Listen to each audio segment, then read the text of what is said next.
Welcome to Modifying Blanks. The past 2 days we've been working in the parts screen. We are not going to be working in it today, but I do want you to familiarize yourself with all of the buttons and the layout of this window, because we are going to be working in a place that looks just like it. So let's close out of parts. I'm going to click on the fittings button, and I'm going to go into a job. I already have something in here. Let me just delete it. I'm going to add a new item. Just enter an elbow here. Now, from the fitting input window, I can go up to the top and I can click the flat pattern button. Let's just go to full screen here. And if we look in the upper left-hand corner, it says flat pattern view. Now, if you take a look around, there's not really too much you can do here. Most everything is grayed out. We can scroll through each blank. We can toggle one all. We can view all the blanks at one time if we choose to. This button right here is toggle preview. That will actually, this preview window right here, if we click the toggle preview, it will take that away. We can zoom in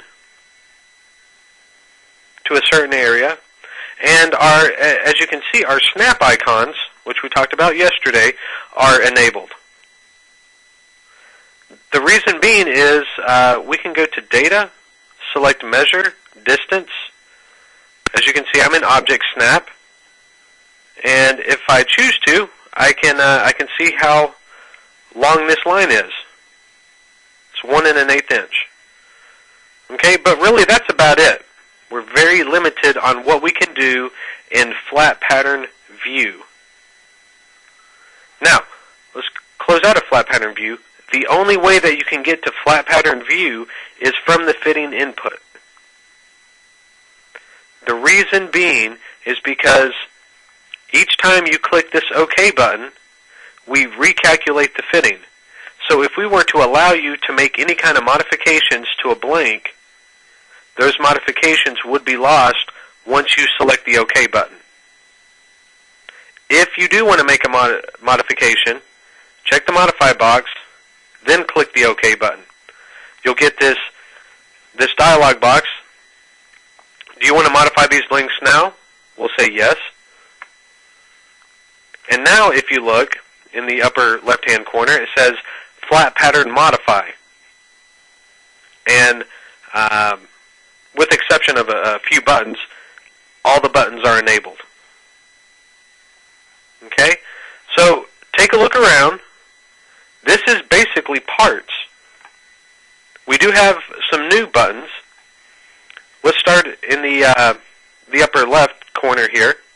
We still have our object usage buttons, which is cut object and scribe object, but now we have a new segment object button. Below that, in our, and actually I've made some adjustments here. Let me reset my layout. Okay, we still have our draw tools. We have line, arc, circle, rectangle, and slot, but now we have two new buttons, circular hole and rectangular hole. At the top, again, we can scroll through each blank. Then we have our segment buttons. We have segment blank, clear segment, and start over. Again, we can view all the blanks if we choose to. And that is about it. We do have some cut path review buttons, but we'll go over that in a different class. So let's go back to blank number 1, and let's look at our new circular hole and rectangular hole. But before we do that, let's bring up the circle. Remember, with the circle, you can enter a diameter or a radius. with the new circular hole button, you can still enter a diameter or a radius.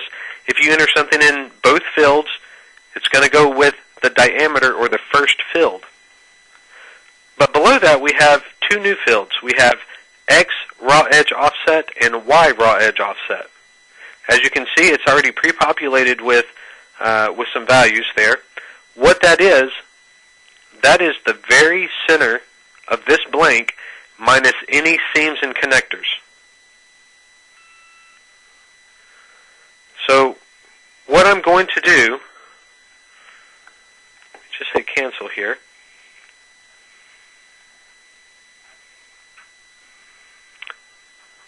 And now, depending on my allowances, this might be a little off, but basically, this blank minus any seam and connector, I'm drawing a square here, that is the center of my blank. So let's go back to the circular hole.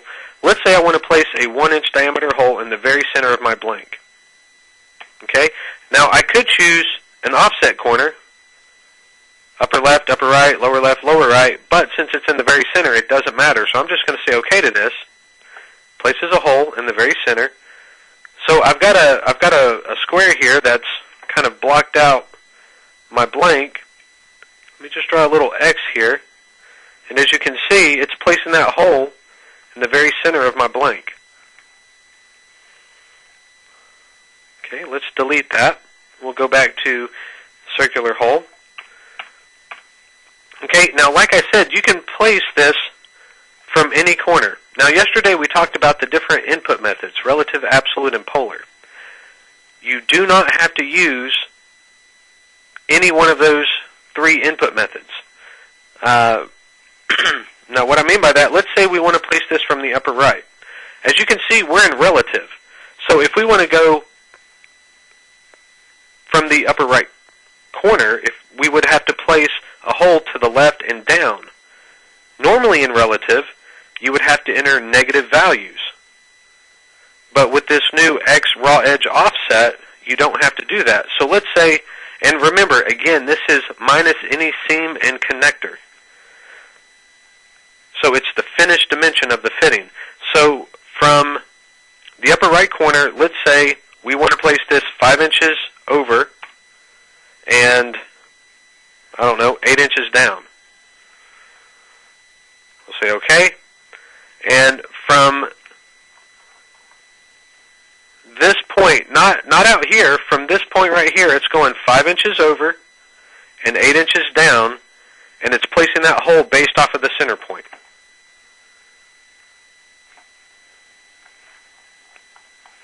Okay, we'll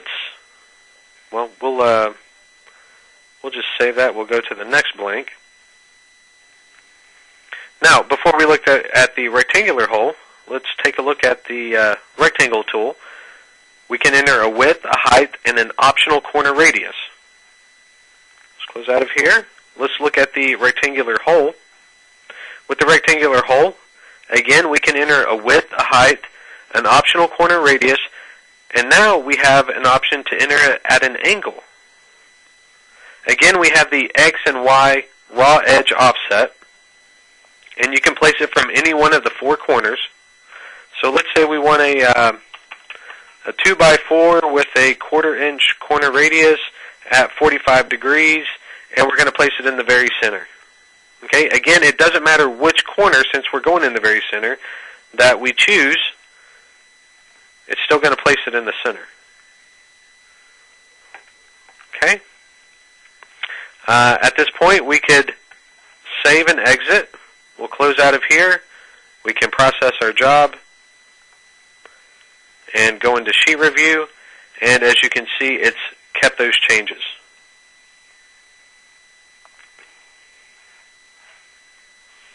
Okay. Okay, so we've gone into flat pattern, and I've shown you how to place a hole using the new circular and rectangular hole buttons. But when talking about modifying a fitting, there's basically three different types of modifications. You can place a hole into any blank, you can modify the perimeter, and you can segment. Okay?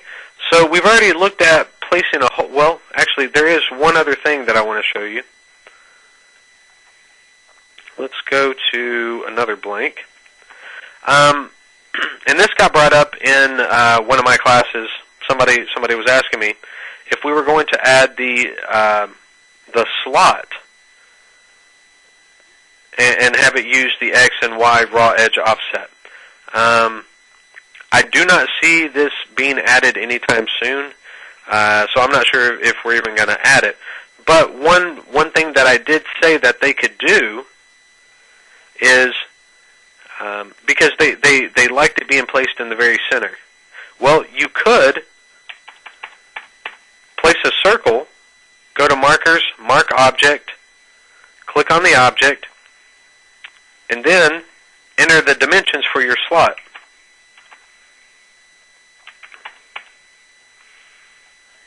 Okay, I'm going to switch to Marker Snap. I can snap onto that marker and then delete the original circle. Okay, so that's something that you can do as a workaround. Again, I don't know if they're going to add that to it. I've added it as a wish list, but because you can place it so easily using the circular or rectangular hole button, I really don't know if they're going to add that. So anyway, I just thought I'd show you guys that. Okay, so now let's talk about modifying the perimeter. And I'm going to enter a transition.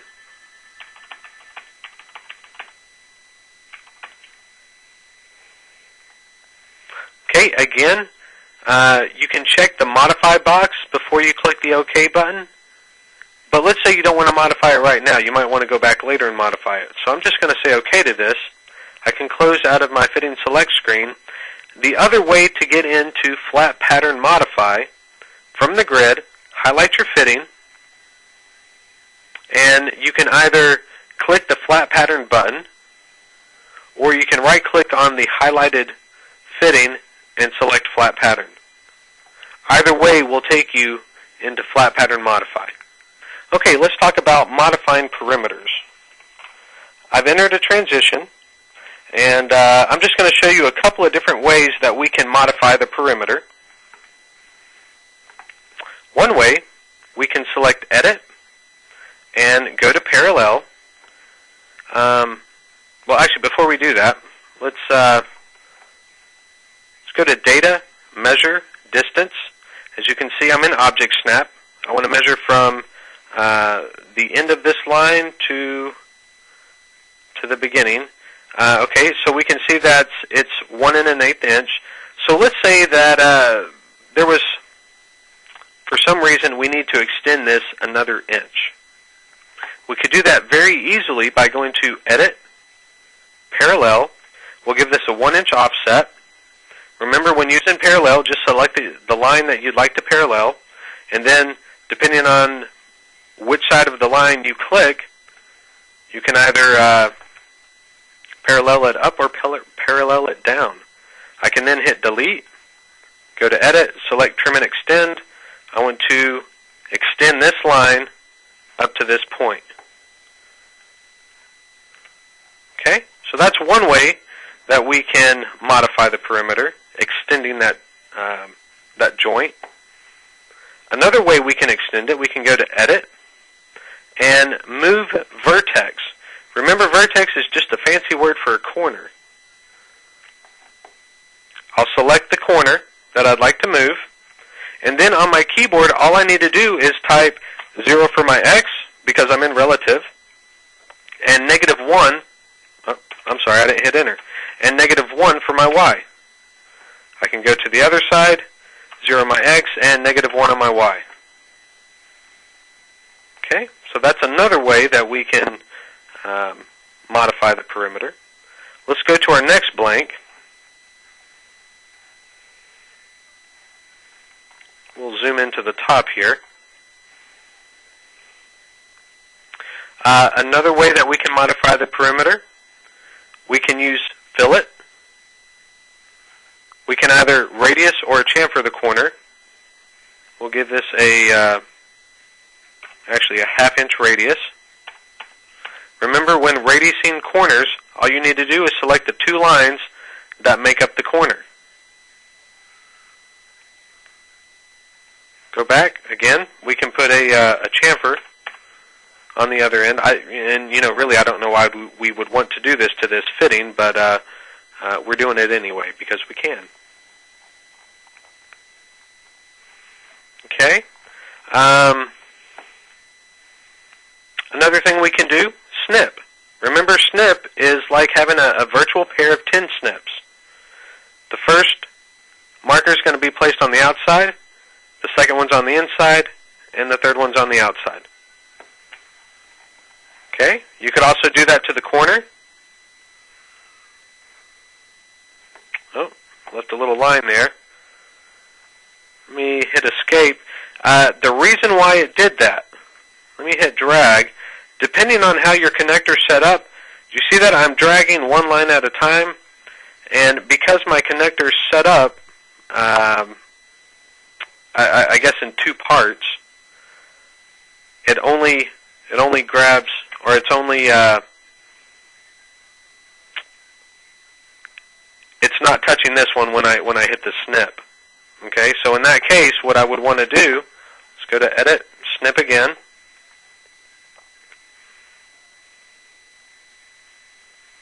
Okay, so in that case, what you would have to do is delete the extra line, or it will cause problems when you go to try to cut it out. Okay, so those are some different ways that we can modify the perimeter of a blank. We can hit Save and Exit, process our job, and as you can see, it's going to be this blank. As you can see, it's saving all of the modifications that we made. Okay, next we're going to talk about segmenting. Segmenting is basically a 2-step process. First one, draw the segmenting line or arc, and the second step to actually perform the segmenting itself. Okay? So first what I want to do, I want to show you how to manually segment. I'm going to select New Item or Blank.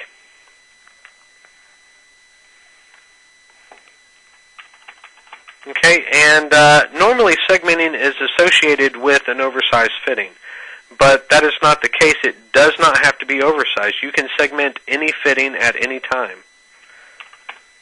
Okay, so I'm going to enter this radius throat, radius heel, elbow. I'll click Modify, say OK. Yes, I want to modify these blanks now, and as you see, it throws us into Flat Pattern Modify. Now, the other day when we were going through our draw tools, we came to radial arc, and I said that I was going to talk about it in another class. Well, this is that class. When you select radial arc, it's going to ask you for a division. We're going to give this a division of 3. I'll say OK to that. Now, what we need to do, because we want to segment this, we need to select the Segment Object button. Okay? Remember, yesterday I told you that you need to always be aware of which input method, which snap icon, and which object usage icon you're using, because it's going to make the program act very differently. So we need to make sure that we have segment object selected. And when using radial arc, you always want to select the outermost radius, because what it's going to do, it's going to draw the lines to the center point of the radius. Okay, so we'll click the outermost radius. As you can see, it's dividing my radius into 3 equal sections. If you're not sure what that red color means, remember you can always go to View, Options, click on the Colors tab. Right now we're working under regular shapes, and it's telling us that red line is a segment line. Okay? At this point, we can now click the Segment Blank button. It applies our segmenting seam. And after you segment a fitting, you always want to scroll through and make sure that each blank looks the way you think that it should look.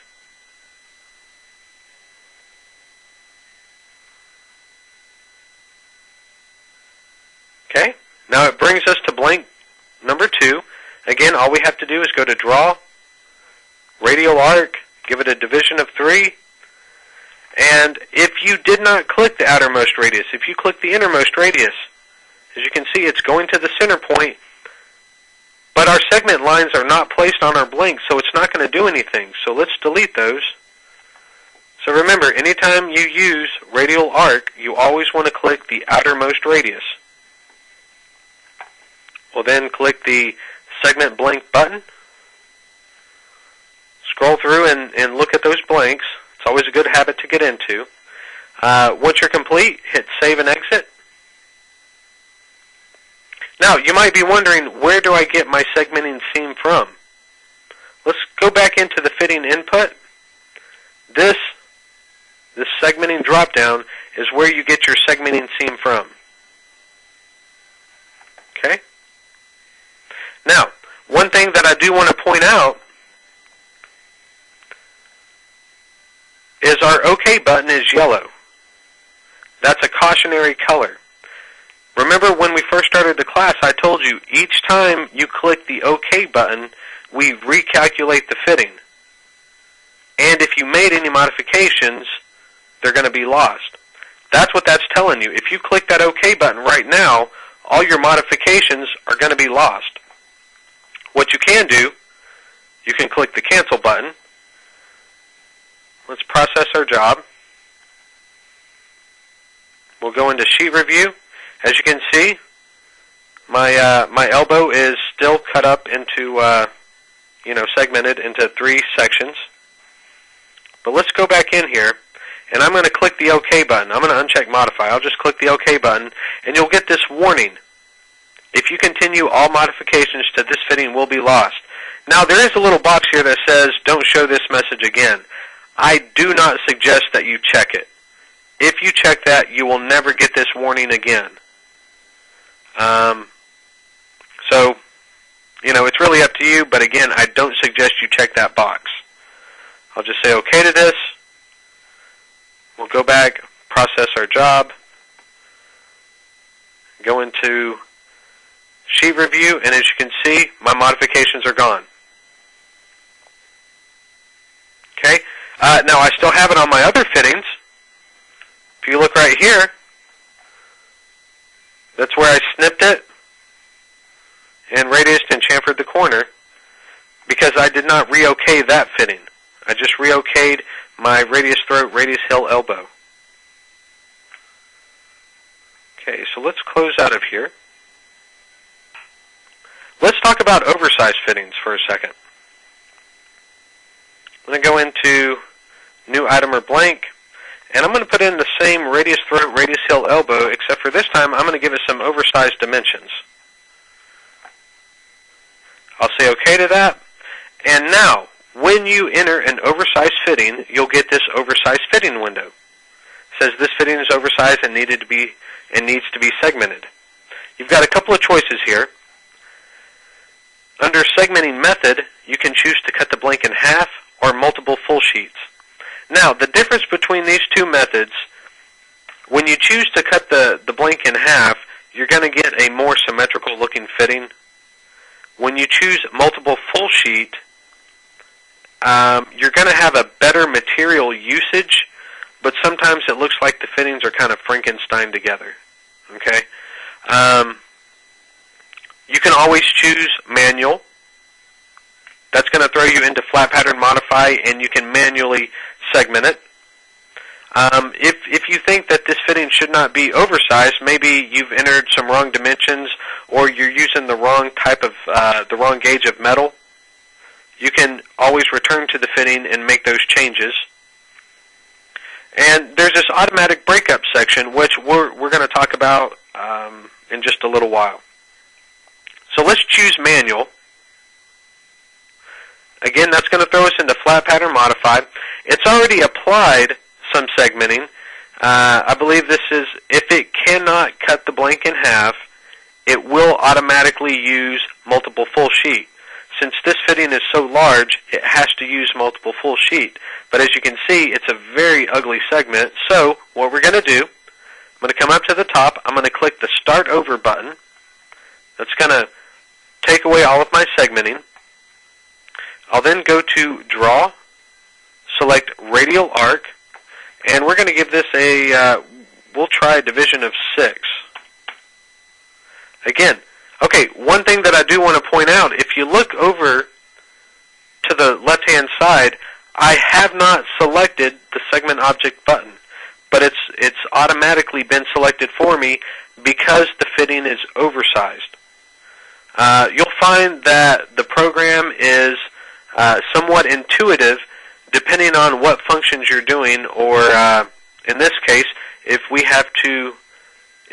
enter an oversized fitting, when we go into flat pattern, it knows that it's oversized, so it's automatically going to select the Segment Object button for us. Okay, so that's just kind of a convenience. Let's go to Draw, Radial Arc. We'll give it a division of 6. I'll select the outermost radius. We can then hit the Segment Blank button. As you can see, it has applied the segmenting. Again, you always want to get into a practice of going through and looking at each blank and making sure that the segmenting seam is applied properly. Because when you're talking about a segmented fitting, I mean, you're talking about a lot of money that's getting tied up into a fitting. For one thing, because it's so big that it needs to be segmented. But another thing, it's being segmented, so somebody's going to have to put that much more time into it to put all those pieces together. So let's go through. We're going to look at each blank. Okay, now watch what happens when I go to the mirrored cheek. I did not have to go back into Radial Arc and resegment this. Now, currently, this is something that is only done for oversized fittings.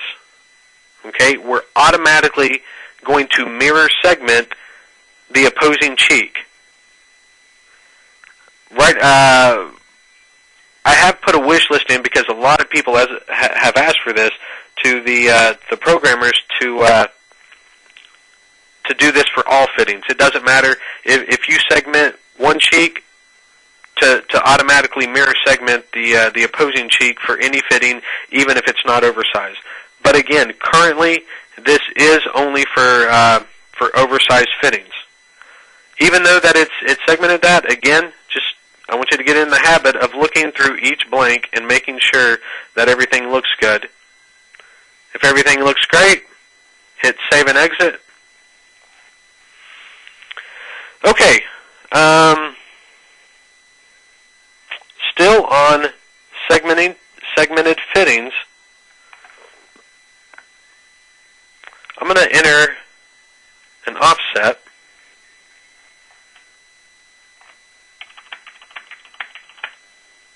Make this 200, 100-inch offset.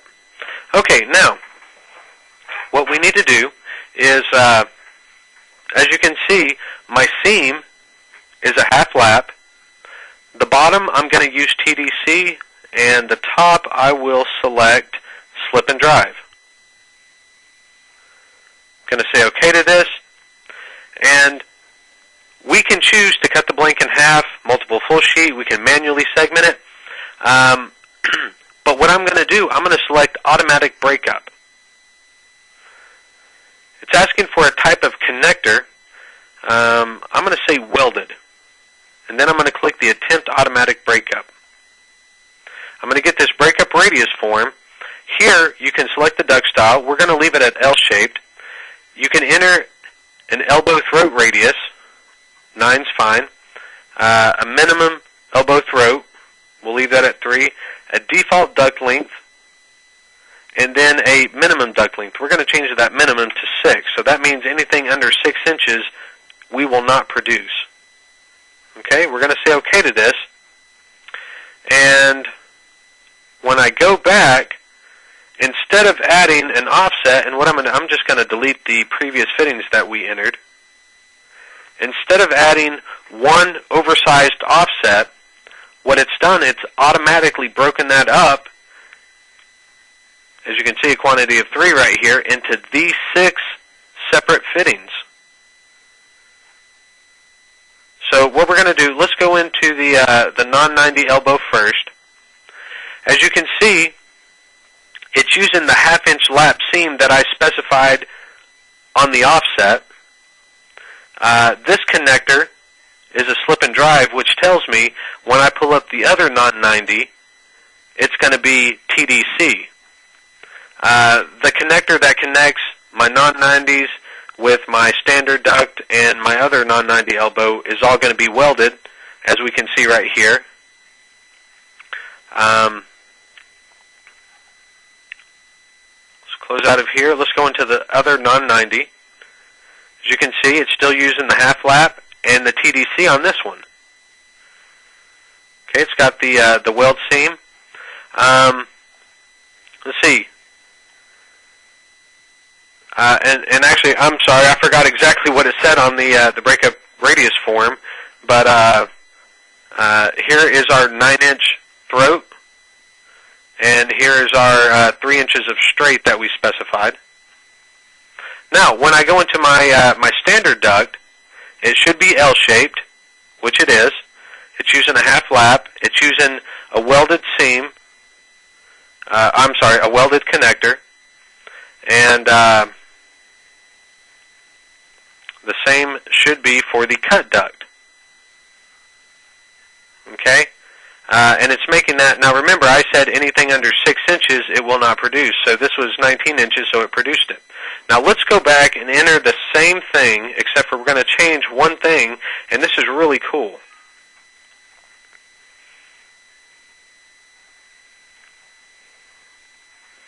Okay, that was 20 by 20,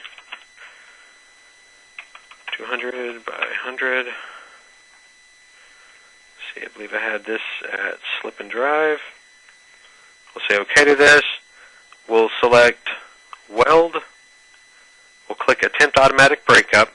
Now, what I'm going to do, I'm going to change my minimum duct length to 60.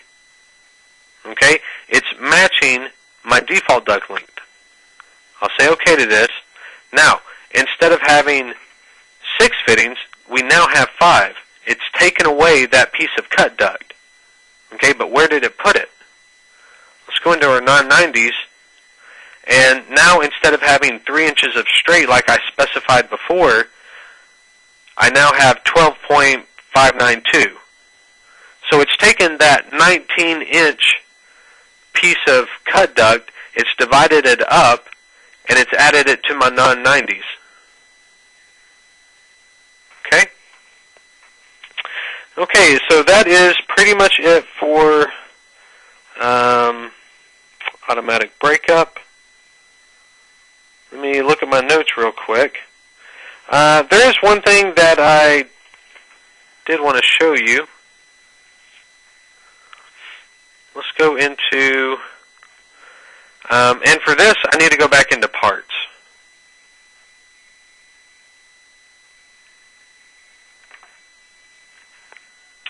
I've created this this angle clock, and I meant to show you guys this yesterday. Every now and then, when you're working in either parts or flat pattern, you're going to select data, object, you'll click on a line, and it's going to give you an angle that that you might think is wrong. Okay, and what I mean by that, let me reset my tools here. Let me select my line tool. I'm going to switch to free pick. I'm going to draw a line from the center of this clock to about right here. And we can all agree that this is pretty much 45 degrees. Let's go to Data, select Object. I'll click on my line. As you can see, it's 45.3 degrees. Okay? Now, I'm going to select Markers, Mark Object. I'll give this a division of 2.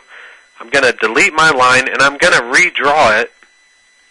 But instead of going from the center out, I'm going to go out to the center. I'll then go to Data, Object, click on my line, and instead of being 45 degrees, it's now 225 degrees. The reason for that, it's 180 degrees off from what you think it should be. The reason for that, if we drag, it's all based off of the start point. My first line, I started at the center of my clock and went out. So if we drag my start point to the center of my clock, as you can see now, it falls at about 225 degrees. Okay? So if you're ever using Data Object and you get an angle that is 180 degrees off, that's the reason why. Because it's not starting where you think that it's starting. It's starting on the other end. Okay? Does that make sense to everybody? Great, great. Okay, that's it for me today.